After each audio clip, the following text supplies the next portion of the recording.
ಎರಡು ಕೈನ ಬೋಲೋ ಭಾರತ್ ಮಾತಾ ಕಿ ಜೈ, ಬೋಲೋ ಭಾರತ್ ಮಾತಾ ಕಿ ಜೈ ಶ್ರೀರಾಮ್, ಜೈ ಜೈ ಶ್ರೀರಾಮ್. ಪರವಾಗಿಲ್ಲಪ್ಪ, ಟೀ ಕೆಲಸ ಮಾಡಿದೆ.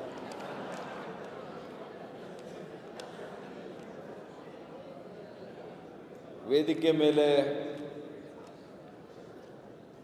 ನೂತನವಾಗಿ ಮಂಡಲ ಅಧ್ಯಕ್ಷರುಗಳಾಗಿರ್ತಕ್ಕಂಥ ಗ್ರಾಮೀಣ ಭಾಗದ ಪ್ರಭಾಕರ್ ರೆಡ್ಡಿ ಅವರೇ, ಬೆಂಗಳೂರು ಚಿಕ್ಕಬಳ್ಳಾಪುರ ನಗರದ ಮಂಡಳ ಅಧ್ಯಕ್ಷರಾಗಿರ್ತಕ್ಕಂಥ ಶ್ರೀ ತೇಜೇಂದ್ರ ಪಾಪು ಅವರೇ, ನಮ್ಮೆಲ್ಲರ ಪ್ರೀತಿಯ ಜಿಲ್ಲಾಧ್ಯಕ್ಷರು ಆತ್ಮೀಯರು ಆಗಿರ್ತಕ್ಕಂಥ ಸೀಕಲ್ ರಾಮಚಂದ್ರೇಗೌಡ್ರೆ,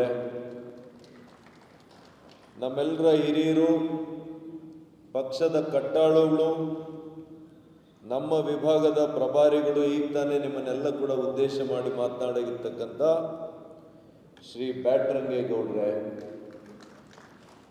ಮತ್ತು ಬಹಳ ಹಿರಿಯ ಮುಖಂಡರು, ರಾಜ್ಯ ಮಟ್ಟದ ಆಡಳಿತವನ್ನು ಮಾಡಿರ್ತಕ್ಕಂಥವರು ಕೂಡ ನಮ್ಮ ಪಕ್ಷದಲ್ಲಿ ಕುಳಿತಿದ್ದೀರಿ, ಕೆಳಗಡೆ ಕುಳಿತಿದ್ದೀರಿ.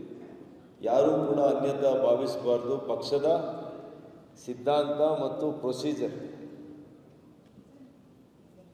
ಇಲ್ಲಾಂದರೆ ನಮ್ಮ ವೇದಿಕೆಗಳಲ್ಲಿ ಸಾಮಾನ್ಯವಾಗಿ ನಾವು ಒಂದು 50 ಜನ ನಾವು ಕೂತ್ಕೊಳ್ತೀವಿ. ಮಿನಿಮಮ್ ಅಂದರೂ ಒಂದು 25 ಜನ ನಾವು ಕೂತ್ಕೊಳ್ತೀವಿ. ಆದರೆ ಇಲ್ಲಿ ಭಾಳ ಎಲ್ಲವೂ ಕೂಡ ಶಿಸ್ತು. ನಮ್ಮ ವಿಭಾಗದ ಮುಖ್ಯಸ್ಥರು, ನಾನು ಹೇಳಿದೆ ಸಮಾರಂಭದಲ್ಲಿ ನಮ್ಮೆಲ್ಲ ಕೆಲವು ಮುಖಂಡರುಗಳಿದ್ದಾರೆ, ಅವ್ರನ್ನೆಲ್ಲ ಕೂಡಿಸ್ಕೊಳ್ಳೋಣ ಅಂತ. ಇಲ್ಲ, ಇದೆಲ್ಲ ಶಿಸ್ತಾಗಿ ಮಾಡಿದ್ದೀರಿ, ಇದು ಕೂಡ ಶಿಸ್ತಾಗಿ ಮಾಡಿ ಮುಗಿಸ್ಬೇಕು ಅಂತ ಆದೇಶ ಮಾಡಿದ್ದಾರೆ. ಅದನ್ನು ಪಾಲನೆಯನ್ನು ಮಾಡಿದ್ದೀವಿ. ಸೊ ಹಾಗಾಗಿ ಎಲ್ಲ ನಮ್ಮ ಹಿರಿಯ ಮುಖಂಡರುಗಳು ಪಕ್ಷದ ವಿವಿಧ ಜವಾಬ್ದಾರಿಗಳನ್ನು ಸ್ವೀಕಾರ ಮಾಡಿರ್ತಕ್ಕಂಥವರು, ಈಗ ಹೊಸದಾಗಿ ನೇಮಕ ಆಗಿರ್ತಕ್ಕಂಥವ್ರನ್ನ ಬಹುಶಃ ನಮ್ಮ ಜಿಲ್ಲಾಧ್ಯಕ್ಷರು ಇವತ್ತು ನಮ್ಮ ಮಂಡಳಗಳು, 2 ಮಂಡಳಗಳ ಜವಾಬ್ದಾರಿ ಸ್ಥಾನವನ್ನು ಏನು ಕೊಟ್ಟಿದ್ದಾರೆ ಅದನ್ನು ನೇಮಕಾತಿ ಪ್ರಕ್ರಿಯೆ ಇವತ್ತು ಆಗ್ತದೆ. ಅವರ ಹೆಸರುಗಳನ್ನೆಲ್ಲ ಘೋಷಣೆ ಮಾಡ್ತಾರೆ. ಮತ್ತು ಇದೆಲ್ಲ ಕೂಡ 3 ವರ್ಷಗಳಿಗೊಂದ್ಸಲಿ ಚೇಂಜ್ ಆಗ್ತಾ ಇರುತ್ತೆ. ಯಾರೂ ಕೂಡ ಇವ್ರನ್ನ ಮಾಡಿಬಿಟ್ಟಿದ್ದಾರೆ, ನಾನಾಗಿದ್ದರೆ ಚೆನ್ನಾಗಿತ್ತು, ಸ್ವಾಭಾವಿಕ ಅನ್ಕೊಳ್ಳೋದು. ಯಾಕೆಂದರೆ ನಾವೆಲ್ಲ ಕೂಡ ಮನುಷ್ಯರೇ, ಸಾಮಾನ್ಯ ಮನುಷ್ಯರೇ. ನಮಗೂ ಆಸೆ, ಆಕಾಂಕ್ಷೆ, ಗುರಿ ಇವೆಲ್ಲ ಕೂಡ ಇರ್ತದೆ. ಆದರೆ ಅದನ್ನೇ ನೆಪ ಮಾಡಿಕೊಂಡು ಹಿಂದೆ ಸರಿಯುವಂಥ ಕೆಲಸ ಮಾಡಬಾರ್ದು. ಅದಕ್ಕೇ ಈ ಪ್ರಶಿಕ್ಷಣದ ವರ್ಗ ನಡೆದಿದೆ. ಬಹುಶಃ ಹರೀಶ್ ಪೂಂಜಾರ್ ಅವರು ಮಾತನಾಡುವಾಗ ಬಹಳ ಸ್ಪಷ್ಟವಾಗಿ ಹೇಳಿದ್ದಾರೆ, ಪಕ್ಷ ಅಂದರೆ ಯಾರು, ನಾನು ಅನ್ನುವಂಥ ಮಾತನ್ನು ಹೇಳಿ. ಬೂತಿನ ಜವಾಬ್ದಾರಿ ಯಾರ್ದು, ನನ್ನದು ಅನ್ನುವಂಥ ನಮಗೆ ಭಾವನೆ ಬಂದಾಗ ಮಾತ್ರನೇ ಪಕ್ಷ ಉದ್ಧಾರ ಆಗುತ್ತೆ ಆ ಬೂತ್ನಲ್ಲಿ. ಹಾಗಾಗಿ ಇವತ್ತು ನೀವೆಲ್ಲ ಕೂಡ 2 ದಿನಗಳು ಅನೇಕ ಭಾಷಣಕಾರರ ಭಾಷಣವನ್ನು ಕೇಳಿದ್ದೀರಿ, ಕಲ್ತಿದ್ದೀರಿ, ಅದರ ಬಗ್ಗೆ ಚಿಂತನೆ ಕೂಡ ಮಾಡಿದ್ದೀರಿ ಅಂತ ಅಂದ್ಕೊಂಡಿದ್ದೀನಿ. ಇವು 3 ಆಗಿದ್ದರೆ ನೀವೆಲ್ಲ ಕೂಡ ಪರಿವರ್ತನೆ ಆಗಿದ್ದೀರಿ ಅಂತ ನನ್ನ ನಂಬಿಕೆ. ಆಗಿದ್ದೀವಿ ಅಂತ ಅನಿಸಿರೋರೆಲ್ಲ ಕೈ ಎತ್ತಿ ನೋಡೋಣ. ಎಲ್ಲರೂ ಪರಿವರ್ತನೆ ಆಗಿದ್ರೆ ಗೌಡ್ರೆ, ನಮ್ಮ ಚಿಕ್ಕಬಳ್ಳಾಪುರ ವಿಧಾನಸಭಾ ಕ್ಷೇತ್ರ ಪರಿವರ್ತನೆ ಆಗಿದೆ ಅಂತ ನನ್ನ ಅಭಿಪ್ರಾಯ.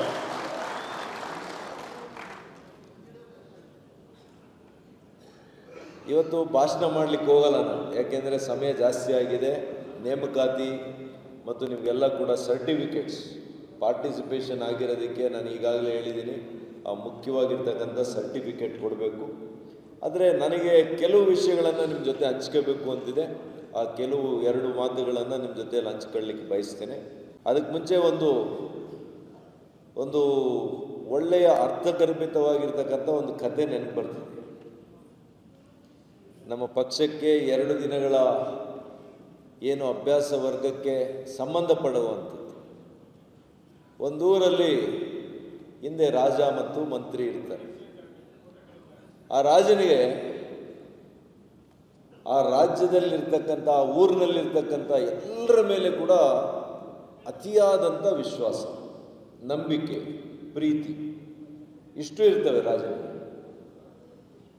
ಮಂತ್ರಿಗೆ ಹೇಳ್ತಾನೆ, ನನ್ನ ಜನ ಎಲ್ಲ ಕೂಡ ಭಾಳ ಒಳ್ಳೆಯವರಪ್ಪ, ಭಾಳ ವಿಶ್ವಾಸಕ್ಕೆ ಅರ್ಹರು, ನನಗೆ ಅವ್ರ ಮೇಲೆ ಅಪಾರವಾದಂಥ ನಂಬಿಕೆ ಇದೆ ಅಂತೇಳಿ ರಾಜ ಹೇಳ್ತಾನೆ. ಮಂತ್ರಿ ಸ್ವಲ್ಪ ಬುದ್ಧಿವಂತ ಇರ್ತಾನೆ. ಮಂತ್ರಿ ಹೇಳ್ತಾನೆ, ನಾವೊಂದು ಸ್ವಲ್ಪ ಪರೀಕ್ಷೆ ಮಾಡೋಣ ಸ್ವಾಮಿ ಅಂತ. ಏನು ಪರೀಕ್ಷೆ? ಇವರು ಎಷ್ಟು ಚೆನ್ನಾಗಿದ್ದಾರೆ ಅನ್ನೋದಕ್ಕೆ ಒಂದು ಪರೀಕ್ಷೆ ಮಾಡೋಣ ಸ್ವಾಮಿ. ಸೋಮವಾರದೊತ್ತು ನಮ್ಮ ದೇವಸ್ಥಾನ, ಶಿವನ ಭೋಗನಂದೇಶ್ವರನ ದೇವಸ್ಥಾನ ಇದ್ದಂಗೆ ಒಂದು ದೇವಸ್ಥಾನದಲ್ಲಿ ಅಭಿಷೇಕ ಇರ್ತದೆ. ಹಾಗಾಗಿ ಎಲ್ರಿಗೂ ಒಂದೊಂದು ಚೊಂಬಲ್ಲಿ ಹಾಲನ್ನು ತಗೊಂಡು ಬಂದು ಒಂದು ದೊಡ್ಡ ಪಾತ್ರೆ ಇಡೋಣ ಇಲ್ಲಿ ನಮ್ಮ ಅರಮನೆ ಮುಂದೆ. ಅಲ್ಲಿ ಎಲ್ಲರೂ ಕೂಡ ಒಂದೊಂದು ಚೊಂಬು ಹಾಲು ತಗೊಂಡು ಬರೋಕ್ಕೆ ಹೇಳಿ, ಅದರಲ್ಲಿ ನಾವೆಲ್ಲ ಕೂಡ ಶಿವನಿಗೆ ಅಭಿಷೇಕ ಮಾಡೋಣ ಅಂತ ಹೇಳ್ತಾರೆ. ಆಗ ಆ ಊರಿನಲ್ಲಿರ್ತಕ್ಕಂಥ ಎಲ್ಲ ಅಣ್ತಮ್ಮಂದರು ಎಲ್ಲ ಕೂಡ, ತಾಯಂದರು ಎಲ್ಲ ಕೂಡ ಒಂದೊಂದು ಚೊಂಬು ಹಾಲನ್ನು ತಗೊಂಡು ಹೋಗೋದಕ್ಕೆ ಪ್ರಾರಂಭ ಮಾಡಬೇಕು. ಬೆಳಿಗ್ಗೆ ಎದ್ದೇಳ್ತಾರೆ. ಎದ್ದು ಒಬ್ರಿಗೆ ಅನಿಸ್ತದೆ, ಎಲ್ಲರೂ ಹಾಲಾಗ್ತಾ ಇದ್ದಾರೆ ಅಲ್ಲೇನಪ್ಪ, ಎಲ್ಲ ಚೊಂಬುಗಳಲ್ಲಿ ಕೂಡ ತಗೊಂಡೋಗಿ ಹಾಲಾಗ್ತಾರೆ. ನಾನೊಂದು ಚೊಂಬಲ್ಲಿ ನೀರು ತಗೊಂಡೋಗಿ ಹಾಕ್ಬಿಟ್ರೆ ಅದೇನು ಗೊತ್ತಾಗಲ್ಲ ಪಾಪ ರಾಜರಿಗೆ, ಮಂತ್ರಿಗಳಿಗೂ ಗೊತ್ತಾಗಲ್ಲ, ಅಭಿಷೇಕ ಆಗೋಗ್ತದೆ ಅಂತೇಳಿ ಒಬ್ರು ಅನ್ಕೊಂತಾರೆ. ಹಿಂಗೆ ಪ್ರತಿಯೊಬ್ಬರು ಕೂಡ ಆ ಊರಿನಲ್ಲಿ ಅನ್ಕೊಳ್ತಾರೆ, ನಾನು ಒಬ್ಬನೇ ತಾನೇ ಚೊಂಬಲ್ಲಿ ನೀರು ತಗೊಂಡು ಹೋಗಿ ಹಾಕೋದು, ಮಿಕ್ಕಿರೋರೆಲ್ಲ ಹಾಲೇ ಹಾಕ್ತಾರೆ ಅಂತೇಳಿ ಅನ್ಕೊಳ್ತಾರೆ. ಕೊನೆಗೆ ಆ ಪಾತ್ರೆಯಲ್ಲಿ ಏನಿರ್ತದೆ, ಹಾಲೆಲ್ಲೋಯ್ತು? ಈ ಕತೆ ಅರ್ಥ ಆಗಿದೆಯಾ?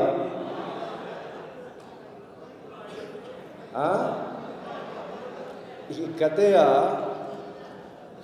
ಸಾರಾಂಶ, ನಮ್ಮ ಪಕ್ಷದಲ್ಲಿ ನಾವು ಹೇಗೆ ತೊಡಗಿಸ್ಕೋಬೇಕು ಅನ್ನೋದಕ್ಕೂ ಈ ಕತೆಗೂ ಅವಿನಾಭಾವ ಸಂಬಂಧ ಇದೆ ಅಂತ ನಾನು ತಿಳ್ಕೊಂಡಿದ್ದೆ. ನಾನು ಒಬ್ಬನು ಬೂತ್ನಲ್ಲಿ ಕೆಲಸ ಮಾಡದೇ ಇದ್ದರೆ ಇನ್ನು 7-8 ಜನ ಅವರಲ್ಲಪ್ಪ, ಅವರೆಲ್ಲ ಓಟ್ ಹಾಕ್ಸ್ತಾರೆ. ದೊಡ್ಡ ದೊಡ್ಡ ನೋಡಿ, KVN ಅವರು, ಕೃಷ್ಣಮೂರ್ತಿ, ಗಂಗಾಧರ್ ಎಲ್ಲ ಇದ್ದಾರೆ, ಅವರೇ ಹಾಕ್ಸ್ತಾರೆ. ಅವರಿರೋವಾಗ ನಾವೇನು? ಹಿಂಗೆ ಪ್ರತಿಯೊಬ್ಬರು ಕೂಡ ಬೂತ್ನಲ್ಲಿ ಅವ್ರು ಹಾಕ್ಸ್ತಾರೆ ಅಂತ ಇವರು ಹಾಕ್ಸ್ತಾರೆ ಅಂತ ಅವರು. ಕೊನೆಗೆ ಯಾರು ಹಾಕ್ಸ್ದಿರ ಇದ್ರೆ ಪಾತ್ರೆಯಲ್ಲಿ ಏನಿರುತ್ತೆ, ಮತಪಟ್ಟಿಯಲ್ಲಿ ಏನಿರುತ್ತೆ? ನಮ್ಮ ಮತ ಇರುತ್ತಾ? ನಮ್ಮ ಮತ ಇರೋದಿಲ್ಲ. ಅದಕ್ಕೆ ಇವತ್ತು ಈ ಕಥೆಯನ್ನು ನೆನಪಾಗಿ ನಾನು ಹೇಳಿದ್ದು, ನಮ್ಮ ಪಾತ್ರೆ ಹಾಲಿನಿಂದ ತುಂಬಬೇಕು ಅನ್ನೋದಾದರೆ, ನಮ್ಮ ಮತಪೆಟ್ಟಿಗೆ ನಮ್ಮ ಪಕ್ಷದ ಚಿಹ್ನೆಗಳಿಂದ ನಮ್ಮ ಮತಗಳು ಬೀಳಬೇಕು ಅನ್ನೋದಾದರೆ, ಹರೀಶ್ ಪೂಂಜಾರ್ ಅವರು ಹೇಳಿದ ಮಾತು ನನಗೆ ನೆನಪಾಗಿ ಈ ಮಾತನ್ನು ಹೇಳಿದ್ದೇನೆ, ಈ ಕಥೆಯನ್ನು ಹೇಳಿದ್ದೇನೆ. ನಾನಿಲ್ಲದೆ ಇದ್ದರೆ ಈ ಬೂತ್ನಲ್ಲಿ ಗೆಲ್ಲಕ್ಕೆ ಸಾಧ್ಯ ಇಲ್ಲ ಅನ್ನುವಂಥ ಭಾವನೆ ನಮ್ಮಲ್ಲಿ ಬಂದರೆ, ಪ್ರತಿಯೊಬ್ಬರಲ್ಲಿ ನಾನೇ ನನ್ನ ಬೂತ್ನಿಂದ ಮತಗಳನ್ನು ಕೊಡಿಸ್ತೀನಿ ಅನ್ನುವಂತಹ ಮನಸ್ಥಿತಿ ನಮಗೆ ಬಂದರೆ, ಅವತ್ತು ನಾವೆಲ್ಲ ಕೂಡ ಇವತ್ತು ಕುಳಿತಿರ್ತಕ್ಕಂಥ 2 ದಿನಗಳ ಅಭ್ಯಾಸ ವರ್ಗ ಮಾಡಿರ್ತಕ್ಕಂಥ ಇದಕ್ಕೆ ಇವತ್ತು ಅರ್ಥ ಬರುತ್ತೆ, ಖಂಡಿತವಾಗಿಯೂ ಅರ್ಥ ಬರುತ್ತೆ. ಹಾಗಾಗಿ ಯಾರೋ ಬರ್ತಾ ಇದ್ದಾರೆ, ಡಾಕ್ಟರ್ ಬರ್ತಾ ಇದ್ದಾರಪ್ಪ, ಇವತ್ತೇನು ಮನೆ ಹತ್ರ 11 ಗಂಟೆಗೆ ನಮ್ಮ ಅಂಜನ್ನೋ ಅಥವಾ ನಮ್ಮ PAಗೋ ಫೋನ್ ಮಾಡಿ ತಿಳ್ಕೊಳ್ಳೋದು, ಬರೋ ಅಷ್ಟೊತ್ತಿಗೆ ಒಂದು 20 ಜನ ಬಂದ್ಬಿಡೋದು, ನನ್ನ ಜೊತೆಲಿ ಫೋಟೋ ಇಡಿಸ್ಕೊಳ್ಳೋದು, ಅದನ್ನು ಸೋಷಿಯಲ್ ಮೀಡಿಯಲ್ಲಿ ಹಾಕ್ಸ್ಕೊಳ್ಳೋದು. ಇಲ್ಲಿಗೆ ನಮ್ಮ ಪಕ್ಷದ ಚಟುವಟಿಕೆ ಆಗೋಯ್ತಾ? ಅದೆಲ್ಲ ಬೇಕಾಗಿರೋದು ಪಕ್ಷಕ್ಕೆ. ಸುಧಾಕರು ಫಾರಿನ್ನಲ್ಲಿರಲಿ, ಡೆಲ್ಲಿ ಪಾರ್ಲಿಮೆಂಟಲ್ಲಿರಲಿ, ನಾನು ಸುಧಾಕರ್ ಆಗಿ ಚಿಕ್ಕಬಳ್ಳಾಪುರದಲ್ಲಿ ಕೆಲಸ ಮಾಡುವಂಥ ಕಾರ್ಯಕರ್ತ ಆಗಬೇಕು. ಇವತ್ತು ಮೋದಿಯವರನ್ನು ತೆಗೆಳಿದ್ರೆ ಅಥವಾ ನಮ್ಮ ಪಕ್ಷದ ನಾಯಕರನ್ನ ತೆಗೆಳಿದ್ರೆ, ನನ್ನ ಮೇಲೆ ಅಪಪ್ರಚಾರ ಮಾಡಿದ್ರೆ ಅದು ವೈಯಕ್ತಿಕ ಅಲ್ಲ, ಇದು ನಮ್ಮ ಪಕ್ಷದ್ದು, ನಮ್ಮ ಸರ್ಕಾರದ್ದು. ನನ್ನ ನಾಯಕರನ್ನು ಅಂದಿದ್ದಾರೆ, ನನ್ನ ಪಕ್ಷದ ಮೇಲೆ ಅಂದಿದ್ದಾರೆ ಅನ್ನೋಂಥ ಕಿಚ್ಚು ನಿಮ್ಮಲ್ಲಿ ಬಂದಾಗ ಮಾತ್ರ ಪಕ್ಷ ಕಟ್ಟಲಿಕ್ಕೆ ಸಾಧ್ಯ, ಬಿಟ್ರೆ ಇಲ್ಲೇ ಇದ್ರೆ ಕಟ್ಟಲಿಕ್ಕೆ ಆಗೋದಿಲ್ಲ. ನನ್ನ ಮುಖ ನೋಡಿದಾಗ, ನನ್ನನ್ನು ನೋಡಿದಾಗ ಪಕ್ಷ ನೆನಪಾದ್ರೆ ಖಂಡಿತ ಪಕ್ಷ ಕಟ್ಟಲಿಕ್ಕೆ ಸಾಧ್ಯ ಇಲ್ಲ ಅಂತ ಈ ಸಂದರ್ಭದಲ್ಲಿ ಹೇಳಲಿಕ್ಕೆ ಬಯಸ್ತೇನೆ. ಹಾಗಾದ್ರಿ ಬಂಧುಗಳೇ, ಇವತ್ತು ಮೋದಿಯವರು ನಮ್ಮ ಜೊತೆ ಕಾಣಿಸಲ್ಲ. ನಾನು ಮಂತ್ರಿಯಾಗಿ ಕೆಲಸ ಮಾಡಿದ್ದೇನೆ, ಹಿಂದೆ ಕೂಡ ಮಾಡಿದ್ದೇನೆ, ಬೇರೆ ಪಕ್ಷದಲ್ಲಿದ್ದಾಗೂ ಕೂಡ ಕೆಲಸ ಮಾಡಿದ್ದೇನೆ. ಒಬ್ಬ ವ್ಯಕ್ತಿ ನನ್ನ ಮುಖ್ಯಮಂತ್ರಿಗಳ ಮೇಲೆ, ನಮ್ಮ ಅಧ್ಯಕ್ಷರುಗಳ ಮೇಲೆ ಮಾತಾಡಿದ್ರೆ ನಾನು ಬಿಡ್ತಾ ಇರಲಿಲ್ಲ. ಅದಕ್ಕೆ ನನಗೆ ರಾಜಕಾರಣದಲ್ಲಿ ವಿರೋಧಿಗಳಿದ್ದಾರೆ ಜಾಸ್ತಿ. ರಾಜಕಾರಣದಲ್ಲಿ ವಿರೋಧಿಗಳು ಯಾಕೆ ಜಾಸ್ತಿ ಇದ್ದಾರೆ ಅಂದರೆ ನನಗೋಸ್ಕರ ಅಲ್ಲ, ನನ್ನಿಂದ ಅಲ್ಲ, ನನ್ನ ನಿಲುವಿನಿಂದ, ನನ್ನ ನಿಷ್ಠಾವಂತ ವ್ಯಕ್ತಿತ್ವದಿಂದ. ಅದು ಯಡಿಯೂರಪ್ಪನಿರ್ಬೋದು, ಮಾನ್ಯ ಬಸವರಾಜ ಬೊಮ್ಮಾಯಿರವರು ಇರುವುದು, ಯಾವುದೇ ಇಲಾಖೆ ಬಗ್ಗೆ ಮಾತಾಡಿದ್ರು ನಾನು ಅದಕ್ಕೆ ಅಪಪ್ರಚಾರಕ್ಕೆ ವಿರುದ್ಧವಾಗಿ ನಾನು ಹೋರಾಡ್ತಾ ಇದ್ದೆ, ಮಾತನಾಡ್ತಾ ಇದ್ದೆ. ಹಾಗಾಗಿ ಹೆಚ್ಚು ವೈರಿಗಳನ್ನು ಮಾಡ್ಕೊಂಡಿರ್ಬೋದು ರಾಜಕಾರಣಕ್ಕೆ, ಆದರೆ ನನಗೆ ಹೆದರಿಕೆ ಇಲ್ಲ. ಯಾಕೆಂದರೆ ಆತ್ಮಸಾಕ್ಷಿಯಿಂದ ನನ್ನ ಪಕ್ಷದ ಸಿದ್ಧಾಂತವನ್ನು ನಾನು ಪ್ರತಿನಿಧಿಸಿದ್ದೇನೆ, ನನ್ನ ನಾಯಕರ ಪರವಾಗಿ ನಾನು ನಿಂತಿದ್ದೇನೆ. ನಾನು ಒಬ್ಬ ಕಾರ್ಯಕರ್ತನಾಗಿ ನಿಂತಿದ್ದೇನೆ. ಇವತ್ತು ಶಿಡ್ಲಘಟ್ಟಕ್ಕೂ ನನಗೆ ಸಂಬಂಧ ಇಲ್ಲ, ನಾನು MP ಅಲ್ಲ, ಆದರೆ ಅಲ್ಲಿನ ರೈತರ ಪರವಾಗಿ ನಿಲ್ಲಬೇಕಾಗಿರುವಂಥದ್ದು ನನ್ನ ಹುಟ್ಟುಗುಣ, ನನ್ನ ಪಕ್ಷದ ಆಶಯ, ಸಿದ್ಧಾಂತ. ಅದಕ್ಕೆ ಎಷ್ಟು ಟೀಕೆ ಟಿಪ್ಪಣಿಗಳು ಬಂದರೂ ಕೂಡ ನಾವು ವಿರಮಿಸುವುದಿಲ್ಲ ಅಂತ ಇವತ್ತು ಸ್ಪಷ್ಟವಾಗಿ ಹೇಳಲಿಕ್ಕೆ ಬಯಸ್ತೀವಿ. ಇದು ಒಬ್ಬ ಕಾರ್ಯಕರ್ತನಿಗೆ ಇರಬೇಕಾಗಿರ್ತಕ್ಕಂಥ ಒಂದು ಕಿಚ್ಚು. ನಿಮ್ಮ ಗ್ರಾಮದಲ್ಲೇ ಆಗಲಿ, ಯಾವುದೇ ಒಬ್ಬ ನಮ್ಮ ಕಾರ್ಯಕರ್ತನ ಮೇಲೆ ತೊಂದರೆ ಆದರೆ, ಒಂದು ಸ್ಟೇಷನ್ನಲ್ಲಿ ಅವನ ಮೇಲೆ ಕೇಸ್ ಆದರೆ ಅದು ಅವನು ಒಬ್ಬನ ಮೇಲಲ್ಲ ಆಗಿರೋದು, ಅದು ನಮ್ಮ ಪಕ್ಷದ, ಇಡೀ ನಮ್ಮ ಪಕ್ಷದ ವ್ಯವಸ್ಥೆಯಲ್ಲಿ ಆಗಿದೆ ಅಂತೇಳಿ ಆ ಊರಿನ ಬೂತ್ನ ಎಲ್ಲ ಮುಖಂಡಗಳು ನೀವು ಅವನ ಪರವಾಗಿ ನಿಂತಾಗ ಮಾತ್ರನೇ ಪಕ್ಷ ಉಳಿತದೆ. ಇಲ್ಲ ಇದ್ರೆ ಪಕ್ಷ ಉಳಿಯೋದಿಲ್ಲ, ಉಳಿಯೋದು ಇಲ್ಲ, ಬೆಳೆಯೋದು ಇಲ್ಲ ಅಂತ ಈ ಸಂದರ್ಭದಲ್ಲಿ ಹೇಳಲಿಕ್ಕೆ ಬಯಸ್ತೇನೆ. ನೋಡ್ರಿ, ಒಬ್ಬರು ಹೋದರೆ ಎದುರಿಸ್ತಾರೆ ಸ್ಟೇಷನ್ನಲ್ಲಿ, ನೀವು 10 ಜನ ಹೋದರೆ ಎದುರಿಸ್ಲಿಕ್ಕೆ ಆಗಲ್ಲ. 10 ಜನ ಜಾಗದಲ್ಲಿ 100 ಜನ ಹೋದರೆ ಎದುರಿಸ್ಲಿಕ್ಕೆ ಆಗುತ್ತಾ? ಸಂಘಟನೆ, ಅದಕ್ಕೆ ಸಂಘಟನೆ ಇರಬೇಕು, ನಮ್ಮ ಒಗ್ಗಟ್ಟಿರಬೇಕು. ಇದು ನಮ್ಮ ಕಾರ್ಯಕರ್ತರು ಮಾಡಬೇಕು ಅನ್ನೋಂಥದ್ದು ನಾನು ಇವತ್ತು ಮನವಿ ಮಾಡ್ತೇನೆ. ಚುನಾವಣೆಗಳು ಬಂದಾಗ ಮಾತ್ರ ಅಥವಾ ಕ್ಯಾಮರಾ ಬಂದಾಗ ಮಾತ್ರ ಕಾರ್ಯಕರ್ತರು, ಮುಖಂಡರುಗಳು ಸೇರಿದ್ರೆ ಸಾಕಾಗಲ್ಲ. ನಿಜ ಜೀವನದಲ್ಲಿ ಜನರ ಭಾಗವಾಗಿ ನಾವು ಕೆಲಸ ಮಾಡಬೇಕು, ಸಮಾಜದ ಭಾಗವಾಗಿ ಕೆಲಸ ಮಾಡಬೇಕು. ಇದೇ ಮಾನ್ಯ ನರೇಂದ್ರ ಮೋದಿಯವರು ನಮ್ಗೆ ಹೇಳ್ತಾರೆ. ನಮಗೆ MPಗಳನ್ನೆಲ್ಲ ಕರೆಸಿದ್ರು ಕರ್ನಾಟಕದಲ್ಲಿ, ನಾನು ಹೇಳೋ ಆಗಿಲ್ಲ ಬಹಿರಂಗವಾಗಿ. ಅವರು ಏನು ಹೇಳ್ತಾರೆ, ನೀವು ದಿನನಿತ್ಯ ಸಮಾಜದ ಪ್ರತಿಯೊಂದು ವರ್ಗದ ಜನರ ಜೊತೆ ಬೆರೆತು ಕೆಲಸ ಮಾಡಬೇಕು, ಅದನ್ನು ಸೇವೆ ಅಂತ ನೀವು ಭಾವಿಸ್ಕೋಬೇಕು. ಇವತ್ತು ನೀವು ನೋಡಿ, ಇವತ್ತು ವ್ಯಾಕ್ಸಿನೇಷನ್ ಆಗ್ತಾ ಇದೆ, ಹೇಳಿದೆ ನಾನು ಬೆಳಿಗ್ಗೆ. ಕೇಂದ್ರ ಸರ್ಕಾರ ಇವತ್ತು ವ್ಯಾಕ್ಸಿನೇಷನ್ ಕೊಡ್ತಾ ಇದೆ ಹೆಣ್ಣು ಮಕ್ಕಳಿಗೆ, ಅಡಾಲಸೆಂಟ್ ಇವತ್ತು ಹೆಣ್ಣು ಮಕ್ಕಳಿಗೆ ವಯಸ್ಸಿಗೆ ಬಂದಿರತಕ್ಕಂಥ 14 ವರ್ಷದ ಪ್ರಾಯದ ಹೆಣ್ಣು ಮಕ್ಕಳಿಗೆ ಅದರ ಮೂಲಕ ಲಸಿಕೆ ಕೊಡೋದ್ರ ಮೂಲಕ ಇವತ್ತು ಏನು ಗರ್ಭಕೋಶದ ಕ್ಯಾನ್ಸರ್ ತಡೆಗಟ್ಟಲಿಕ್ಕೆ ಕೊಡುವಂಥ ಲಸಿಕೆ ಇವತ್ತು ನಾವು ಅನೇಕ ಹೆಣ್ಣು ಮಕ್ಕಳನ್ನಲ್ಲಿ ಕರೆಸಿ ಮಾಡಿದ್ವಿ. ಅದೇ ಥರ ವಿಶ್ವಕರ್ಮ ಯೋಜನೆ ಲಾಭಾರ್ಥಿಗಳನ್ನು ಫಲಾನುಭವಿಗಳನ್ನು ಕರೆಸಿ ಅವ್ರ ಜೊತೆ ಒಂದು ವಿಚಾರ ಸಂಕಿರಣ ಮಾಡಿ ಅದರ ಫ್ರೀ ಕಿಟ್ಸನ್ನು ಕೊಟ್ಟು ಅವ್ರ ಜೊತೆಯಲ್ಲಿ ಬೆರೆತು ಮತ್ತು ನಮ್ಮ ಕಿಸಾನ್ ಸಮ್ಮಾನ್ ಯೋಜನೆ, ಫಸಲ್ ಬಿಮಾ ಯೋಜನೆ, ಆಯಾ ತೋಟಗಳಿಗೆ ಹೋಗಿ ಎಲ್ಲಿ ಇನ್ಶೂರೆನ್ಸ್ ಕ್ಲೇಮ್ ಆಗಿದೆ ಅವರಿಗೆ,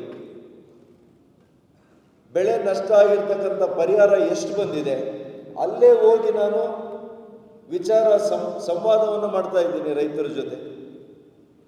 ಹೀಗೆ ಪ್ರತಿಯೊಂದು ವರ್ಗದ ಜನರ ಜೊತೆ ನಾನು ಒಬ್ಬನು ಆದರೆ ಸಾಕಾಗಲ್ಲ. ನಾನು ಎಷ್ಟು ಜನರ ಹತ್ರ ಹೋಗ್ಲಿಕ್ಕೆ ಸಾಧ್ಯ ಆಗುತ್ತೆ? 20 ಲಕ್ಷ ಮತದಾರರಿದ್ದಾರೆ ಲೋಕಸಭೆಯಲ್ಲಿ. ಯಾರು ಹೋಗ್ಬೇಕಾಗಿರೋರು? ತಾವು ಆ ಬೂತಲ್ಲಿ ಹೋಗ್ಬೇಕು. ನಿಮ್ಮ ಗ್ರಾಮಗಳಲ್ಲಿ ಯಾರಿಗೆ ಫಸಲ್ ಬಿಮಾ ಯೋಜನೆಯ ಫಲಾನುಭವಿಗಳಿದ್ದಾರೆ, ಎಷ್ಟು ಲಕ್ಷ ಒಂದು ದ್ರಾಕ್ಷಿ ತೋಟಕ್ಕೆ ಅವ್ರಿಗೆ ಬಂದಿದೆ, 6,000 ರೂಪಾಯಿ ಎಷ್ಟು ಜನಕ್ಕೆ ಬಂದಿದೆ ರೈತರಿಗೆ, ಅನೇಕರಿಗೆ ಬಂದಿರುತ್ತೆ. ನೀವು ಹೋಗಿ ಅದನ್ನು ಅವ್ರನ್ನ ಎಚ್ಚರಿಸ್ಬೇಕು. ಬಂದೇನಪ್ಪ ಇವತ್ತು ಕಂತು 2,000, ಈ 3 ತಿಂಗಳ ಕಂತು ಬಂದಿದೆಯಾ, ಈ ಬೆಳೆ ನಷ್ಟ ಆಗಿರೋದಕ್ಕೆ ನಿಮ್ಗೆ 2 ಲಕ್ಷ ಬಂದಿದೆಯಾ, ಲಸಿಕೆ ಹಾಕ್ಸ್ಕೊಂಡಿದ್ದಾಳಪ್ಪ ನಿಮ್ಮ ಮಗಳು, ಇದನ್ನು ಯಾರು ಕೇಳಬೇಕು?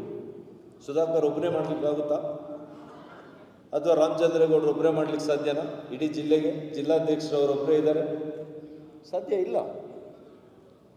ಇದು ನಮ್ಮ ಕಾರ್ಯಕರ್ತರು, ನೀವು ನಿಮ್ಮ ನಿಮ್ಮ ಗ್ರಾಮಗಳಲ್ಲಿ ಮಾಡಬೇಕು.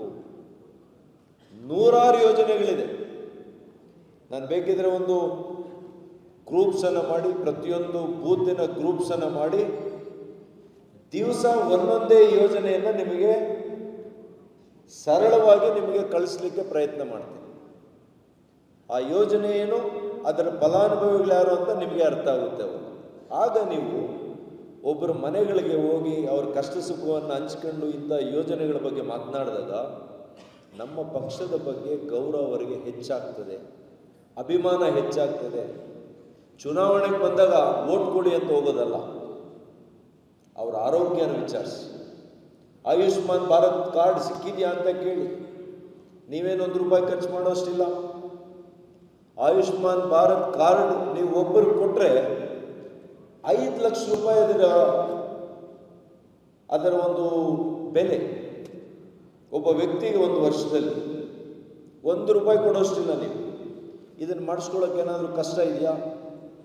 ಸ್ವಲ್ಪ 1 ಗಂಟೆ, ಒಂದು ದಿವಸದಲ್ಲಿ 1 ಗಂಟೆ ಪಕ್ಷಕ್ಕೋಸ್ಕರ ನಾವು ಇಡೋಣ, ಅರ್ಧ ಗಂಟೆ ಇಡೋಣ. ಯಾರಿಗಾದ್ರೂ ತೊಂದರೆ ಇದೆಯಾ? ಒಂದು ದಿವಸದಲ್ಲಿ ಅರ್ಧ ಗಂಟೆ ಪಕ್ಷಕ್ಕೋಸ್ಕರ ಕೆಲಸ ಮಾಡಲಿಕ್ಕೆ ಇಲ್ಲಿರ್ತಕ್ಕಂಥ ಸಕ್ರಿಯ ಕಾರ್ಯಕರ್ತರಿಗೆ ಯಾರಿಗಾದ್ರೂ ಕಷ್ಟ ಇದ್ದರೆ ಹೇಳಿ, ಕಷ್ಟ ಇದ್ದರೆ ಹೇಳಿ. ಯಾರಿಗೂ ಕಷ್ಟ ಇಲ್ವಲ್ಲ? ಇದನ್ನು ಮಾಡ್ಬೋದಾ? ಫಲಾನುಭವಿಗಳ ಜೊತೆ, ಜನರ ಜೊತೆ ನಿರಂತರವಾಗಿ ಸಂಪರ್ಕ ಇಟ್ಕೋಬೋದಾ? ಶಬ್ದ ಬರ್ತಾ ಇಲ್ಲ ಇದಕ್ಕೆ. ಹಾಗಾಗಿ ಬಂಧುಗಳೇ, ಇವತ್ತು ಅಂಥ ಕಾರ್ಯಕರ್ತರು, ಚೊಂಬನಲ್ಲಿ ನೀರಿಟ್ಟವರಲ್ಲ, ಆ ಚೊಂಬನಲ್ಲಿ ಹಾಲಾಗದಂಥ ಕಾರ್ಯಕರ್ತರು ಭಾರತೀಯ ಜನತಾ ಪಕ್ಷವನ್ನು ಕಟ್ಟಿರ್ತಕ್ಕಂಥವರು. ಇದನ್ನು ನಾವು ನೆನಪಿನಲ್ಲಿ ಇಟ್ಕೋಬೇಕು. ಭಾರತೀಯ ಜನತಾ ಪಕ್ಷ ಇಷ್ಟು ಬೆಳೆದಿದೆ ಅಂತಂದರೆ ನೀರಾಕಿರ್ತಕ್ಕಂಥ ಕಾರ್ಯಕರ್ತರಿಂದ ಬೆಳೀಲಿಲ್ಲ, ಹಾಲಾಕಿರ್ತಕ್ಕಂಥ ಕಾರ್ಯಕರ್ತರಿಂದ ಬೆಳೆದಿದೆ. ಆ ಕಾರ್ಯಕರ್ತರು ಇರ್ತಕ್ಕಂಥ BJP ಆತ್ಮ ಇರ್ತಕ್ಕಂಥ ದೇಹ ಎಲ್ಲೂ ಕೂಡ ಒಂದೇ. ಗೊತ್ತಾಯ್ತರ? ಬರೀ ದೇಹ ಇದ್ರೆ ಪ್ರಯೋಜನ ಇಲ್ಲ, ಆತ್ಮ ಇರಬೇಕು. ಹಾಗಾಗಿ ಅಂಥ ಒಬ್ಬ ಶ್ರದ್ಧಾ ಭಕ್ತಿಯಿಂದ ನಿಷ್ಠೆಯಿಂದ ಇರ್ತಕ್ಕಂಥ ಕಾರ್ಯಕರ್ತ ಪಕ್ಷಕ್ಕೆ ಅವಸರ.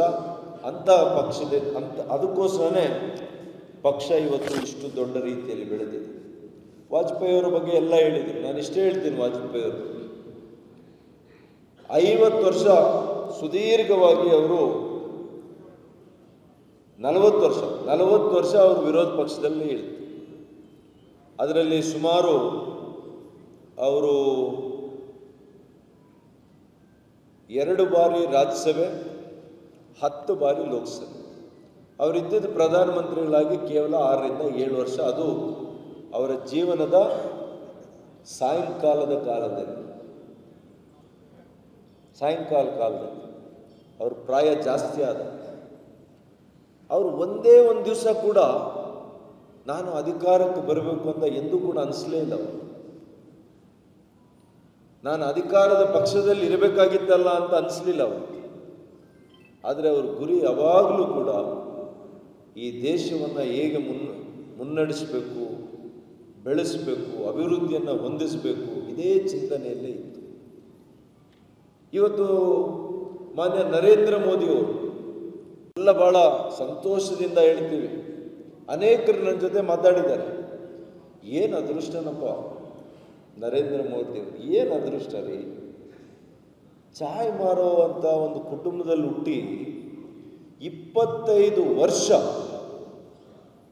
13 ವರ್ಷಗಳು ಮುಖ್ಯಮಂತ್ರಿ, 12 ವರ್ಷ ಈಗ ಪ್ರಧಾನಮಂತ್ರಿ, ಇನ್ನೂ ಎಷ್ಟು ವರ್ಷ ಇರ್ತಾರೋ ಗೊತ್ತಿಲ್ಲ. ಏನು ಅದೃಷ್ಟನಪ್ಪ ಅಂತ.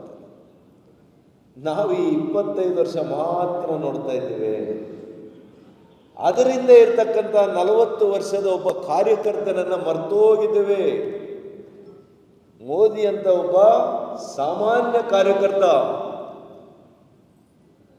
ಅವಾಗೆಲ್ಲ RSS ನಿಕ್ಕರ್ ಹಾಕೊಳ್ತಾ ಇದ್ದಿತ್ತು. ಕಾಕಿ ನಿಕ್ಕರ್ ಅಲ್ವಾ ನೋಡ್ರೆ, ಕಾಕಿ ನಿಕ್ಕರು, ಬಿಳಿ ಶರ್ಟ್ ಹಾಕೊಂಡು, ಜಾಲಿಗೆ ಇಟ್ಕೊಂಡು ಮನೆ ಮನೆಗೆ ತಿರುಗಿ ಕಾರ್ಯಕರ್ತರ ಮನೆಗೆ ಹೋಗಿ ಆ ಕಾರ್ಯಕರ್ತರ ಮನೆಗಳಲ್ಲೇನೆ ಊಟ ಮಾಡಿ, ಉಪಹಾರ ಮಾಡಿ, ಅಲ್ಲೇ ತಂಗಿ ಇಡೀ ರಾಜ್ಯದಲ್ಲಿ, ಇಡೀ ದೇಶದಲ್ಲಿ ಸಂಚಾರ ಮಾಡಿ ಯಾವುದನ್ನು ಬಯಸದೆ ಮಾಡದಂಥ ವ್ಯಕ್ತಿತ್ವ ಒಬ್ಬ ವ್ಯಕ್ತಿ ಮಾನ್ಯ ನರೇಂದ್ರ ಮೋದಿಯವರನ್ನ ನಾವು ಮರ್ತೋಗಿದ್ದೇವೆ. ಆ ಕಾರ್ಯಕರ್ತನ ಬದುಕನ್ನು ಮರ್ತೋಗಿದ್ದೇವೆ, ಬವಣೆಯನ್ನು ಮರ್ತೋಗಿದ್ದೇವೆ. ಅವರು ಯಾವುದೇ ಅಪೇಕ್ಷೆ ಇಲ್ದಿರ ದೇಶದ ಅಭಿವೃದ್ಧಿ, ದೇಶದ ಒಂದು ಪ್ರಗತಿಗೋಸ್ಕರ ಚಿಂತನೆಯನ್ನು ಇಟ್ಕೊಂಡು ಅವರನ್ನು ಅವರೇ ಸಮರ್ಪಣೆ ಮಾಡ್ಕೊಂಡಿದ್ದಂತಹ ಸಾಮಾನ್ಯ ಕಾರ್ಯಕರ್ತ ನರೇಂದ್ರ ಮೋದಿ. ಅಧಿಕಾರ ಅಂತೀರಾ, ದೇಶದ ಅಧಿಕಾರ ಬಂದಾಗ ಅಧಿಕಾರ ಅವರನ್ನು ಹುಡ್ಕೊಂಡೇ ಹೋಯ್ತು ಹೊರಟ್ರೆ ಅವರು ಅಧಿಕಾರವನ್ನು ಹುಡ್ಕೊಂಡು ಹೋಗಲಿಲ್ಲ. ಹಾಗಾಗಿ ನಾವು ಕಾರ್ಯಕರ್ತರಾಗಿರುವಂಥವರು ಸಮಾಜದ ಒಳಗಡೆ ಜನರ ಮಧ್ಯೆ ಇದ್ದು ಅವರಿಗೆ ಸೇವೆಯನ್ನು ಮಾಡಿ ಅವರ ಜೊತೆಯಲ್ಲಿ ನಾವು ಗಟ್ಟಿಯಾಗಿ ನಿಂತಾಗ, ಸೇವೆಯನ್ನು ಮಾಡಿದಾಗ ಅಧಿಕಾರ ಎಲ್ಲಿ ಕೂಡ ಹೋಗ್ಲಿಕ್ಕೆ ಸಾಧ್ಯ ಇಲ್ಲ. ಅಧಿಕಾರ ನಮ್ಮ ಮನೆ ಬಾಗಿಲಿಗೆ ಬರ್ತದೆ ಅಂತ ಹೇಳಲಿಕ್ಕೆ ನಾನು ಬಯಸ್ತೇನೆ. ಮಾನ್ಯ ಬಂಧುಗಳೇ, ಖಂಡಿತ ನಮ್ಮ ಮನೆಗೆ ಬರ್ತದೆ. ಹಾಗಾಗಿ ಸಿದ್ಧಾಂತದಲ್ಲಿ ನಮಗೆ ನಂಬಿಕೆ ಇರಬೇಕಾಗ್ತದೆ. ಇವತ್ತು ವಾಜಪೇಯಿರವರು ನರೇಂದ್ರ ಮೋದಿಯವರ ಯಾವ ದುಡಿಮೆ, ಅತಿ ದೀರ್ಘ ಕಾಲದ ದುಡಿಮೆಯನ್ನು ನಾವು ಯಾವಾಗಲೂ ಕೂಡ ಮರಿಬಾರದು ಅಂತ ಈ ಸಂದರ್ಭದಲ್ಲಿ ಹೇಳ್ತಾ ಇದ್ದೇನೆ. ಇವತ್ತು ಕರ್ನಾಟಕದ ವಿಚಾರ ಬಂದಾಗ ಈಗಾಗಲೇ ನಮ್ಮ ಶ್ರೀನಿವಾಸ್ ಪೂಜಾರಿ ಅವರು ಹೇಳಿದ್ದಾರೆ, ಅದನ್ನು ನಾನು ಹೇಳಲಿಕ್ಕೆ ಹೋಗೋದಿಲ್ಲ. ಯಾವ ರೀತಿ ಗ್ಯಾರಂಟಿ ಹೆಸರಿನಲ್ಲಿ ಸಾಮಾಜಿಕ ನ್ಯಾಯಕ್ಕೆ ಪ್ರತಿಪಾದಿಸಬೇಕಾಗಿರ್ತಕ್ಕಂಥ ಕಾಂಗ್ರೆಸ್ ಅಂತಹ ಬಲಹೀನ ವರ್ಗಗಳಿಗೆ, ಪರಿಶಿಷ್ಟ ಜಾತಿ, ಪರಿಶಿಷ್ಟ ಪಂಗಡದ ಜನರಿಗೆ ಇವತ್ತು ಅನ್ಯಾಯ ಮಾಡಿದೆ. ಇವತ್ತೇನು ಮೀಸಲಾತಿ ಘೋಷಣೆ ಮಾಡಿದ್ದಾರೆ ಅದು ಯಾರಿಗೂ ಕೂಡ ನ್ಯಾಯ ಸಿಕ್ಕಿಲ್ಲ, ಸಂಪೂರ್ಣ ನ್ಯಾಯ ಸಿಕ್ಕಿಲ್ಲ. ನಮ್ಮ ಪಕ್ಷದ ಸರ್ಕಾರ ಇದ್ದಾಗ ಯಾವ ರೀತಿ ನ್ಯಾಯವನ್ನು ನಾವು ಒದಗಿಸಿದ್ವಿ, ಪ್ರತಿಯೊಬ್ಬರಿಗೂ ಕೂಡ ನಾವು ಒದಗಿಸಿದ್ವಿ. ಆ ನ್ಯಾಯವನ್ನು ಕೊಟ್ಟಿಲ್ಲ. ಇನ್ನು ನಮ್ಮ ಮುಖಂಡರುಗಳು ಯಾಕೆ ಇನ್ನೂ ಅದರ ಬಗ್ಗೆ ಮಾತಾಡ್ತಾ ಇಲ್ಲ, ಮುಂದಿನ ದಿನಗಳಲ್ಲಿ ನೋಡೋಣ. ಹಾಗಾಗಿ ಗೆಳೆಯರೇ, ಇವತ್ತು ಅಟಲ್ಜಿಯವ್ರ ಬಗ್ಗೆ ಹೇಳಿದ್ದೇವೆ, ನಮ್ಮ ಮೋದಿಯವ್ರ ಬಗ್ಗೆ ಹೇಳಿದ್ದೇವೆ. ನಮ್ಮ ಪಕ್ಷದಲ್ಲಿ ಯಾವ ರೀತಿ ನೀವು ತೊಡಗಿಸ್ಕೋಬೇಕು ಇದನ್ನೆಲ್ಲ ಕೂಡ ನಾನು ಹೇಳಿದ್ದೇನೆ. ನೀವು ನಿಮ್ಮ ಮನೆಗೆ ಯಜಮಾನರಾಗಬೇಕು. ನಿಮ್ಮ ಮನೆ ಯಾವುದು? ಭಾರತೀಯ ಜನತಾ ಪಕ್ಷ. ನಿಮ್ಮ ಊರಿನಲ್ಲಿ ನೀವೇ ಯಜಮಾನ.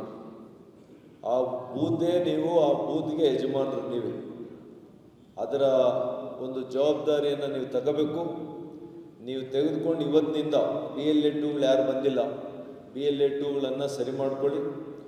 12 ಜನ ಸಮಿತಿಯನ್ನು ನಾನು ಇಷ್ಟೇ ಮನವಿ ಮಾಡ್ತೇನೆ, ಅತ್ಯಂತ ಚುರುಕಾಗಿ ಬದ್ಧತೆಯಿಂದ ಇರತಕ್ಕಂಥವರನ್ನು ನೀವು ಆಯ್ಕೆ ಮಾಡಿ. ಅಧ್ಯಕ್ಷರು ಇದಕ್ಕೆ ಸಹಕಾರ ಕೊಡಬೇಕು. ಮತ್ತು ನಮ್ಮಲ್ಲಿ ಅಧ್ಯಕ್ಷರು ಇರ್ತಾರಲ್ಲ ಒಂದೊಂದು ಜಿಲ್ಲಾ ಪಂಚಾಯಿತಿಗೆ, ಮಹಾಶಕ್ತಿ ಕೇಂದ್ರದ ಅಧ್ಯಕ್ಷರುಗಳು ಇದರ ಜವಾಬ್ದಾರಿ ತಗೋಬೇಕು. ಪ್ರತಿಯೊಂದು ಬೂತ್ನಲ್ಲಿ ಕೂಡ ಮಹಾಶಕ್ತಿ ಕೇಂದ್ರ ಅಂದರೆ ಒಂದು ಜಿಲ್ಲಾ ಪಂಚಾಯಿತಿಗೆ ಒಬ್ಬರು ಮುಖ್ಯಸ್ಥರಿರ್ತಾರೆ. ಶಕ್ತಿ ಕೇಂದ್ರ ಬಂದು 3 ಬೂತ್ಗೆ ಮಾಡಿದ್ದೇವೆ. 3 ಬೂತ್ಗೆ 4 ಬೂತ್ಗೆ ಒಬ್ಬರನ್ನ ಮಾಡಿದ್ದೇವೆ. ಅವರು ಮತ್ತು ಮಹಾಶಕ್ತಿ ಕೇಂದ್ರದವರು ಕೂತ್ಕೊಂಡು ಆ ಬೂತನ್ನು ಸರಿಯಾಗಿ ಸರಿಪಕ್ವವಾಗಿ ಮಾಡಬೇಕು. ಇನ್ನೂ ಯಾವ್ದು ಸರಿಯಾಗಿ ಆಗಿಲ್ಲ, ನಾನು ಕುಳಿತುಕೊಂಡು ಮಾಡೋಣ. ನಾನು ಹೆಚ್ಚು ಸಮಯವನ್ನು ಇನ್ಮೇಲೆ 2 ವರ್ಷ ಸಮಯ ಇದೆ. ಇವತ್ತಿನಿಂದ ನಿಮ್ಗೆ ಮಾತನ್ನು ಕೊಡ್ತೇನೆ, ನಾನು ಅತಿ ಹೆಚ್ಚು ಸಂಘಟನೆಯಲ್ಲಿ ಇನ್ಮೇಲೆ ಪಾಲ್ಗೊಳ್ತೇನೆ, ನಿಮ್ಮ ಜೊತೆಯಲ್ಲಿ ಇರ್ತೇನೆ. ನಮ್ಮ ಜಿಲ್ಲಾಧ್ಯಕ್ಷರು ಏನು ಇವತ್ತು ಆದೇಶ ಮಾಡಿದ್ದಾರೆ ಅವರಿಗೆ ಮಾತನ್ನು ಕೊಡ್ತೇನೆ. ನಮ್ಮ ಜಿಲ್ಲೆ ಮಾತ್ರ ಅಲ್ಲ, 3 ಜಿಲ್ಲೆಗಳಲ್ಲಿ ನಮ್ಮ ಪಕ್ಷದ ಸಂಘಟನೆ ಅತ್ಯಂತ ಗಟ್ಟಿಯಾಗಿ ನಾವು ಇಡೀ ರಾಜ್ಯದಲ್ಲಿ ಒಂದು ಮಾದರಿಯಾಗಿ ನಾವು ಮಾಡೋಣ ಅಂತ ನಿಮಗೆ ಮಾತನ್ನು ಕೊಡ್ತಾ ಇದ್ದೀವಿ. ಮತ್ತು ನಮ್ಮ ಎರಡನೇ ನನ್ನ ಒಂದು ಮನವಿ ಏನಿದೆ, ಆ ಒಂದು ಬೂತನ್ನು ಮಾಡಿದಾಗ 12+1 13 ಜನ ಏನು ಮಾಡ್ತೀರಿ, ಅದರಲ್ಲಿ ಆ ಬೂತ್ನಲ್ಲಿರ್ತಕ್ಕಂಥ ಆ ಊರಿನಲ್ಲಿ ಯಾರು ಯಾವ ಜಾತಿಯ ಯಾವ ಧರ್ಮದ ಜನ ಹೆಚ್ಚಿದ್ದಾರೆ ಅವರಿಗೆ ಹೆಚ್ಚಿನ ಪ್ರಾತಿನಿಧ್ಯ ಕೊಡಿ. ಅದರಲ್ಲಿ ಮಹಿಳೆಯರಿಗೆ ಕಡ್ಡಾಯವಾಗಿ 30% ಅಷ್ಟು ಸ್ಥಾನಗಳು, ಅಂದರೆ 13 ಜನರಲ್ಲಿ ಕನಿಷ್ಠ 3ರನ್ನಾಗಲಿ ಅಥವಾ 4 ಜನರನ್ನು ಮಹಿಳೆಯರು ಇರಬೇಕು. ಸ್ವಲ್ಪ ವಿದ್ಯೆಯನ್ನು ಕಲಿತಿರ್ತಕ್ಕಂಥವರು ಕೂಡ ನೀವು ಅದರಲ್ಲಿ ಸೇರಿಸ್ಕೊಳ್ಳಿ. ಅವರೊಬ್ಬರೇ ಇರಬೇಕು ಅಂತ ಹೇಳೋದಿಲ್ಲ. ಯಾಕೆಂದರೆ ಅಕ್ಷರ ಕಲಿದಿರ ಇರತಕ್ಕಂಥ ಅನುಭವಸ್ಥರು ಜ್ಞಾನಿಗಳು ಕೂಡ ನಮ್ಮ ಮಧ್ಯೆ ಇದ್ದಾರೆ. ಹಾಗಾಗಿ ಇವತ್ತು ಅನುಭವ ಇರ್ತಕ್ಕಂಥವರು, ವಿದ್ಯೆಯನ್ನು ಪಡ್ಕೊಂಡಿರ್ತಕ್ಕಂಥ ತರುಣರು, ಮಹಿಳೆಯರು ಇವೆಲ್ಲ ಕೂಡ ಸಮ್ಮಿಶ್ರವಾಗಿ ಒಂದು ಬೂತನ್ನು ಸ್ಥಾಪನೆ ಆದರೆ ಆ ಬೂತ್ ಮಜಬೂತ್ ಆಗಿರುತ್ತೆ, ಆ ಬೂತ್ ಭಾಳ ಶಕ್ತಿಯುತವಾಗಿರುತ್ತೆ ಅಂತ ನನ್ನ ಭಾವನೆ. ಒಪ್ತೀರಾ ತಾವೆಲ್ಲ? ಒಪ್ತೀರಾ?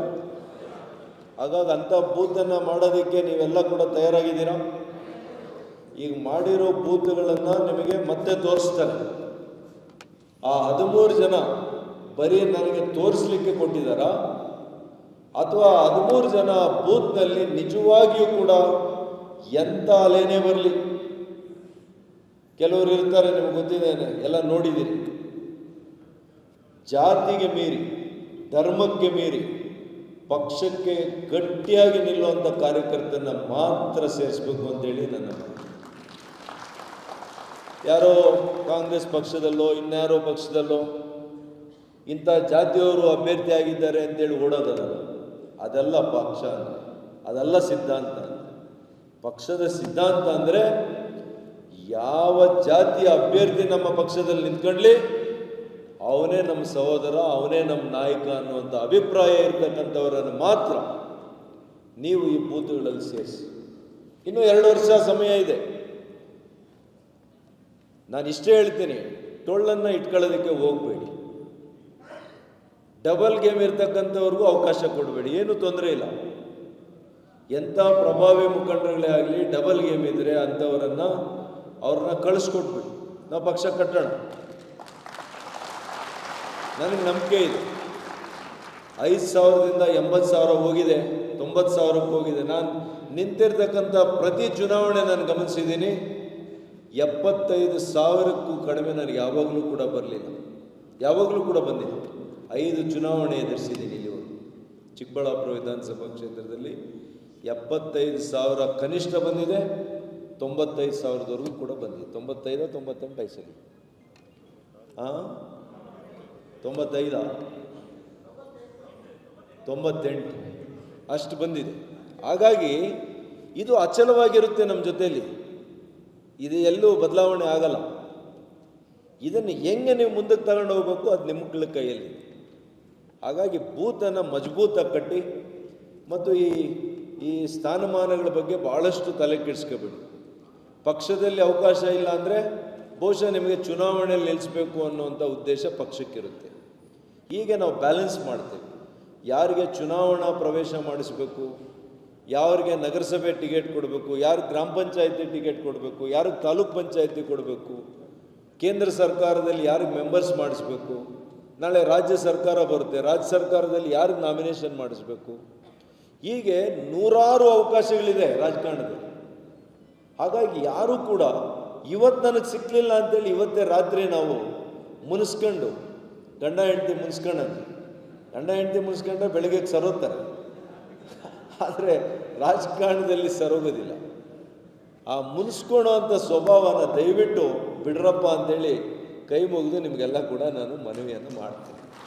ಗಂಭೀರವಾಗಿರ್ತಕ್ಕಂಥ 2 ದಿನಗಳ ಶಿಬಿರ ನಾನು ಕೂಡ ಭಾಗಿಯಾಗಿರೋದಕ್ಕೆ ಮೊದಲು ನೀವೆಲ್ಲ ಕೂಡ ಇವತ್ತು ಅದಕ್ಕೆ ಯಶಸ್ವಿ ಆಗಿದ್ದರೆ ಅದಕ್ಕೆ ಕಾರಣೀಭೂತರು ನೀವು. ನಿಜವಾಗ್ಲೂ ಕೂಡ ಹೇಳ್ತೇನೆ, ಭಾಳ ಶಿಸ್ತಿನಿಂದ ನನ್ನ ನಿರೀಕ್ಷೆಗೂ ಮೀರಿ ನೀವೆಲ್ಲ ಕೂಡ ಆಲಿಸಿದ್ದೀರಿ. ನೀವು ಭಾಗಿಯಾಗಿರೋದಕ್ಕೆ ಹೃದಯಪೂರ್ವಕವಾಗಿ ನಾನು ನಿಮಗೆಲ್ಲ ಕೂಡ ಕೃತಜ್ಞತೆಗಳನ್ನು ಅರ್ಪಿಸ್ತೇನೆ. ನನಗೂ ಕೂಡ ನಿಮ್ಮೆಲ್ಲರ ಜೊತೆ ತಿಂಡಿ, ಊಟ, ಟೀ, ಯೋಗ ಒಂದು ಮಿಸ್ ಆಯಿತು. ನೆಕ್ಸ್ಟ್ ಟೈಮ್ ಯೋಗ ಮಾಡೋಣ. ಮತ್ತು ಮುಂದಿನ ದಿನಗಳಲ್ಲಿ ಹೇಳಿದ್ದೇನೆ, ಗ್ರಾಮ ಪಂಚಾಯತಿ ಮಟ್ಟದಲ್ಲಿ ಒಂದು ಕ್ರಿಕೆಟ್ ಟೀಮ್ ಮಾಡಬೇಕು. ಮಹಿಳೆಯರ ಟೀಮನ್ನು ಕೂಡ ನಾವು ವಾಲಿಬಾಲು ಅಥವಾ ಅವ್ರು ಏನು ಆಡ್ತಾರೋ ಒಂದೊಂದು ಪಂಚಾಯತಿಗೆ ಒಂದೊಂದು ಟೀಮ್ ಮಾಡೋಣ. ನಮ್ಮ ಮಧ್ಯೆನೇ, ನಮ್ಮ ಭಾರತೀಯ ಜನತಾ ಪಕ್ಷದ ಮಧ್ಯೆನೇ, ಕಾರ್ಯಕರ್ತರ ನಡುವೆ ಕೆಲವು ಟೂರ್ನಮೆಂಟ್ಸನ್ನು ಮಾಡೋಣ. ಯುವಕರನ್ನು ಸೆಳೆಯುವಂಥ ಕೆಲಸ ಮಾಡಿ, ಹೆಚ್ಚು ಯುವಕರನ್ನು ಸೆಳೆಯುವಂಥ ಕೆಲಸ ಮಾಡಿ, ಮಹಿಳೆಯರನ್ನು ಸೆಳೆಯುವಂಥ ಕೆಲಸ ಮಾಡಿ, ರೈತರನ್ನು ನಮ್ಮ ಪಕ್ಷದ ಕಡೆ ಆಕರ್ಷಣೆ. ಯಾಕೆಂದರೆ ನಮ್ಮ ರೈತರಿಗೆ ನಾವು ಕೊಟ್ಟಷ್ಟು ಕಾರ್ಯಕ್ರಮಗಳು ಯಾರೂ ಕೂಡ ಕೊಡ್ಲಿಕ್ಕೆ ಸಾಧ್ಯ ಆಗಿಲ್ಲ. ಅನೇಕ ವಿಷಯಗಳು ನಾನು ಹೇಳಬಲ್ಲೆ, ಸಮಯ ಇಲ್ಲದೇ ಇರೋದ್ರಿಂದ ಹೇಳಲಿಕ್ಕೆ ಹೋಗಲ್ಲ. ಹಾಗಾಗಿ ಇದನ್ನೆಲ್ಲವನ್ನು ಕೂಡ ನೀವು ಅರ್ಥ ಮಾಡಿಕೊಂಡು ಮುಂದಿನ ದಿನಗಳಲ್ಲಿ ಹೆಚ್ಚು ಹೆಚ್ಚು ಸಂದರ್ಭಗಳಲ್ಲಿ ನಾವು ಈ ರೀತಿಯಲ್ಲಿ ಸೇರಲಿಕ್ಕೆ ಪ್ರಾಮಾಣಿಕ ಪ್ರಯತ್ನ ಮಾಡೋಣ. ನಾವೆಲ್ಲ ಕೂಡ ಅಂತಿಮವಾಗಿ ನಾವು ಒಂದು ಕುಟುಂಬ ಅಂತ ನಾವೆಲ್ಲ ಕೂಡ ಇವತ್ತು ತೀರ್ಮಾನ ಮಾಡೋಣ. ಆಗ್ಬೋದಾ? ನಾವೆಲ್ಲ ಕೂಡ ಅಣ್ಣ ತಮ್ಮಂದಿರು, ಅಕ್ಕ ತಂಗಿಯರು, ನಮ್ಮದು ಇದು ಒಂದು ಕುಟುಂಬ, ನಮ್ಮ ಕುಟುಂಬ, ಚಿಕ್ಕಬಳ್ಳಾಪುರ ವಿಧಾನಸಭಾ ಕ್ಷೇತ್ರದ ಭಾರತೀಯ ಜನತಾ ಪಕ್ಷದ ಕುಟುಂಬ ಅಂತ ಇವತ್ತು ನಾವು ತೀರ್ಮಾನ ಮಾಡೋಣ. ಏನೇ ಭಿನ್ನಾಭಿಪ್ರಾಯಗಳಿದ್ರು ಇವತ್ತು ಸಂಕಲ್ಪ ಮಾಡಿ, ಇವತ್ತು ನೀವು ನಿರ್ಧಾರ ಮಾಡಿ, ಎಷ್ಟೇ ವೈಯಕ್ತಿಕ ನಿಮ್ಮಲ್ಲಿ ವೈಷಮ್ಯಗಳಿದ್ರು ಇವತ್ತು ಬಿಟ್ಟು ನಾವು ನಮ್ಮ ಪಕ್ಷಕ್ಕಷ್ಟೇ ನಾವು ಸೀಮಿತ, ಪಕ್ಷದ ಸಿದ್ಧಾಂತ ನಮಗೆ ಅಂತಿಮ ಅನ್ನುವಂಥ ನಿರ್ಧಾರವನ್ನು ನೀವೆಲ್ಲ ಮಾಡಿದ್ರೆ ಅಲ್ಲಿಗೆ ನೀವು ಪರಿವರ್ತನೆ ಆಗಿದ್ದೀರಿ ಅಂತೇಳಿ ನಮಗೆ ಅರ್ಥ ಆಗ್ತದೆ. ಹಾಗಾಗಿ ಮತ್ತೊಮ್ಮೆ ನಮ್ಮ ಬ್ಯಾಟ್ರಂಗೇಗೌಡರಿಗೆ, ನಮ್ಮ ಸೀಕಲ್ ರಾಮಚಂದ್ರೇಗೌಡರಿಗೆ, ನಮ್ಮೆಲ್ಲ ಹಿರಿಯ ಮುಖಂಡರಿಗೆ, ಎಲ್ಲ ನನ್ನ ಆತ್ಮೀಯ ಕಾರ್ಯಕರ್ತರ ಬಂಧುಗಳಿಗೆ ಇವತ್ತು ನೆರೆದು ಈ ಕಾರ್ಯಕ್ರಮವನ್ನು ಅತ್ಯಂತ ಯಶಸ್ವಿ ಮಾಡಿದ್ದೇನೆ. ಕೊನೆಯದಾಗಿ ಈ ಎಲ್ಲ ಸ್ಥಳವನ್ನು ನಮಗೆ ಇಷ್ಟು ಒಳ್ಳೆಯ ರೀತಿಯಲ್ಲಿ ವಸತಿಯನ್ನು, ಒಳ್ಳೆಯ ಊಟದ ವ್ಯವಸ್ಥೆಯನ್ನು, ಎಲ್ಲ ರೀತಿಯಲ್ಲಿ ನಮಗೆ ಇವತ್ತು ಸಹಕಾರ ಮಾಡಿ ಇದಕ್ಕೆ ಆತಿಥ್ಯವನ್ನು ವಹಿಸಿರ್ತಕ್ಕಂಥ ನನ್ನ ಆತ್ಮೀಯ ಸ್ನೇಹಿತರು, ಈ ಒಂದು ಸ್ವಿಸ್ ಟೌನ್ನ ಮಾಲೀಕರು ಆಗಿರ್ತಕ್ಕಂಥ ಶ್ರೀ ರೊನಾಲ್ಡೋ ಕೊಲಾಸೋ ಅವರಿಗೆ ನಾನು ಹೃದಯಪೂರ್ವಕವಾಗಿರ್ತಕ್ಕಂಥ ಕೃತಜ್ಞತೆಯನ್ನು ಸಲ್ಲಿಸ್ತೇನೆ. 2 ದಶಕಗಳ ಹಳೆಯ ಸ್ನೇಹಿತರು ನನಗೆ. ಅವರು ಹೃದಯಪೂರ್ವಕವಾಗಿ ಈ ವ್ಯವಸ್ಥೆಯನ್ನು ನಮ್ಮ ಕ್ಷೇತ್ರದ ಈ ಒಂದು ಶಿಬಿರಕ್ಕೆ ಇವೆಲ್ಲ ಕೂಡ ಅವರು ವ್ಯವಸ್ಥೆಯನ್ನು ಮಾಡಿಕೊಟ್ಟಿದ್ದಾರೆ. ಇದಾದ ಮೇಲೆ ನಾನು ಅವರನ್ನು ಕೂಡ ಹೋಗಿ ಭೇಟಿ ಮಾಡ್ತೇನೆ. ಇಲ್ಲೇ ಬಂದಿದ್ದಾರೆ, ದುಬೈಯಲ್ಲಿರ್ತಾರೆ ಅವರು. ಆದರೆ ಇವತ್ತು ಬೆಂಗಳೂರಿನಲ್ಲಿ ಇರೋದ್ರಿಂದ ಅವರನ್ನು ಇಲ್ಲೇ ಭೇಟಿ ಮಾಡ್ತೇನೆ. ಹಾಗಾಗಿ ನಿಮ್ಮೆಲ್ಲರ ಪರವಾಗಿ ಅವರ ಕೃತಜ್ಞತೆಗಳನ್ನು ಅರ್ಪಿಸಿ ನನ್ನ ಮಾತನ್ನು ಮುಗಿಸ್ತೇನೆ. ನಮಸ್ಕಾರ. ಜೈ ಹಿಂದ್, ಜೈ ಕರ್ನಾಟಕ. ಬೋಲೋ ಭಾರತ್ ಮಾತಾ ಕಿ, ಬೋಲೋ ಭಾರತ್ ಮಾತಾ ಕಿ.